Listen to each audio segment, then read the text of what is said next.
Guardians, we've come far since Gaul's defeat. We've rescued Osiris, found Anna Bray, and woke up Rasputin.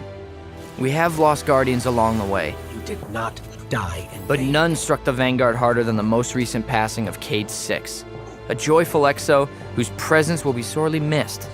Murdered by his own hand cannon, the Ace of Spades, an unjust assassination by the misguided Prince Uldren Sov. Now Uldren has fled deep into the reef with 7 barons, and each baron has an army of scorn at their command. It's up to us to stop Uldren and to take out these barons before they wreak any more havoc on this system. So let's get you prepped for battle, Guardian. It's time to avenge our ramen-loving buddy, Cayde 6. Tip number 1, Forsaken changes. Many changes were added into the Forsaken update, including changes to weapons. Some weapons have shifted categories, and some may have also changed ammo types. Weapon mods were also changed. Year 1 mods will no longer work in the current weapons, so break them down for materials. This change also means that you are no longer able to alter elemental damage types of weapons. Now, let's talk supers. Each class has 3 new supers, 1 for each subclass. To unlock these new branches, you'll need a Seed of Light.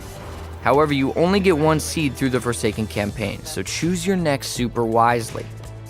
Those looking to unlock more trees will need to take on the Tier 2 Blind Well once they reach the Dreaming City, and hope for a seed drop. Another change to Destiny 2 is the increased level cap from 30 to 50. This also means an increase to light as well, but don't go infusing your armor or weapons just yet, Guardian. Tip number 2, Blue Light. The infusion mechanic we've known and loved since Destiny 2's beginning has gone through some changes. The price of infusion isn't just legendary shards and glimmer anymore, unless you're infusing duplicates. This makes it a lot harder to do regular infusions without a bank full of planet-specific materials. So don't feel bad about putting that Solstice of Heroes armor in the vault for now. It may make you feel like a noob, but you have to rep some blue armor and weapons at the start of Forsaken, at least till you reach the soft light cap of 500. Now, 500 light isn't the end of your journey. In fact, it's where it begins. Tip number 3, prime and powerful engrams. Now, 500 and up may be the slow grind, but it's made easier with prime and powerful engrams. Every seasoned Guardian is familiar with powerful engrams. These hold a strong piece of equipment inside, typically of much higher light than your own. These can be obtained by completing flashpoints and most weekly activities. You can typically see when a challenge will give you a powerful engram via the World Directory. Be sure to check back every Tuesday after the weekly reset to take on even more flashpoints and challenges. Prime engrams are something new to Destiny. These engrams look and act similar to powerful engrams, but are attained in a much different way. First, prime engrams won't even begin dropping until you reach level 50, so train up. Each day you'll be given the prime attunement buff. This will greatly increase your chances of obtaining a prime engram from activities such as a Lost Sector, heroic public events, and even fighting a bit of Crucible. This buff may not last all day, but it does reset with each day, allowing you to come back and get even more gear throughout the week. Tip number 4, focus on ads. This isn't just a tip for Forsaken, but Destiny in general. Many Guardians assume that the Traveler's Light grants them this almighty power, and they continue to ignore infantry in raids, strikes, and missions alike.